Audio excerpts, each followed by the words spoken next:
வணக்கம்.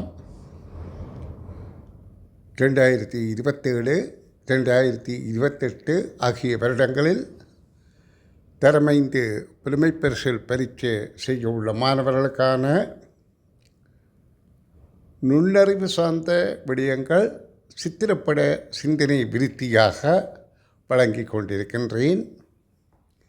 இது மாய சதுரம் என்று சொல்வது 1 to 9 வரையிலான எண்களை 9 கட்டங்களுக்கு 3 நிரல் 3 நிரைகளுக்குள் இட்டு ஏதோ ஒரு மாய முறையில் இட்டு அதை எந்த திசையில் கூட்டினாலும் இடமிருந்து வலமாக அல்லது வலமிருந்து இடமாக, மேலிருந்து கீழாக அல்லது கீழிருந்து மேலாக அல்லது உபதிசைகளில் இந்த திசையில் நேர்கோட்டில் 3 எண்களையும் கூட்டினால் 15 விடையாக வரும். இதற்கான செய்க முறையே நான் உங்களுக்கு இலகு வழியிலே சொல்லித்தரேன், கவனிங்கோ. முதல்ல 1 2 3 4 5 6 7 8 9 என்று 3 நிரைகளில் தொடர்ச்சியான 1 to 9 வரையிலான எண்களை எழுதுதல் வேண்டும். பிறகு அந்த 1 3 7 9 என்றதை புறந்தள்ளி ஒரு சாய் சதுரம் உருவாக்குங்கள். அதாவது 1 3 7 9 புறந்தள்ளப்பட்டு வெளியே இருக்கின்றது. சாய் சதுரத்துக்குள் 4 2 5 8 6 என்ற ஒழுங்கில் எண்கள் இருக்கின்றன. வெளியே உள்ள எண்களை எதிரெதிர் பக்கத்துக்கு மாற்றுக. அதாவது எதிரெதிர் பக்கமாக மாற்றணும். அப்படி மாற்றிய பின்பு அதனை ஒரு சட்டகமாக உருவாக்குவோமாக இருந்தால் மாயச்சதுரம் கிடைக்கும்.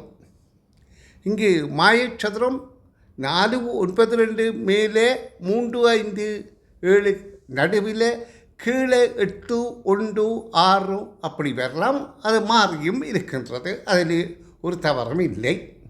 இந்த பக்கத்தால் இந்த எண்ணை கூட்டினாலும் நேர்கோட்டில், அதாவது இடமிருந்து வலமாக அல்லது வலமிருந்து இடமாக நிரையாக, அடுத்தது நிரலாக மேலிருந்து கீழாக அல்லது கீழிருந்து மேலாக நிரலாக அல்லது குறுக்கு திசையில், அதாவது 4 உபதிசைகள்.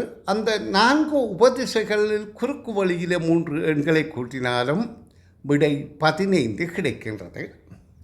இது 1 to 9 வரையிலான எண்களை இவ்வாறு செய்தால் 15, 2 to 10 வரை செய்தால் ஒவ்வொரு எண் கூடுகின்றபடியால் 1 ஆரம்பித்த நாங்கள் 9, 2 to 10 என்றால் ஒவ்வொரு எண் கூடுகின்றபடியால் எந்த நேர்கோட்டில் கூட்டினாலும் 18 கிடைக்கும்.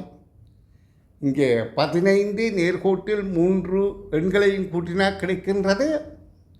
அங்கே 2 to 10 வரை என்ன ஒரு எண் கூடினபடியால் ஒவ்வொரு எண் கூட 18 கிடைக்கும். அதே போல் 3 to 11 என்றால் இன்னொரு 3 கூட்டி 21 கிடைக்கும். இந்த மாதிரி எந்த எண்ணுக்கும் மாயச்சதுரங்கள் ஆக்க முடியும் என்பதை சிறுவர்களுக்கு சாதுரியமாக அவர்கள் விளங்கிக் கொள்ளும் வகையில் ஊட்டும்படி அன்புடன் கேட்டுக்கொள்கின்றேன். நன்றி.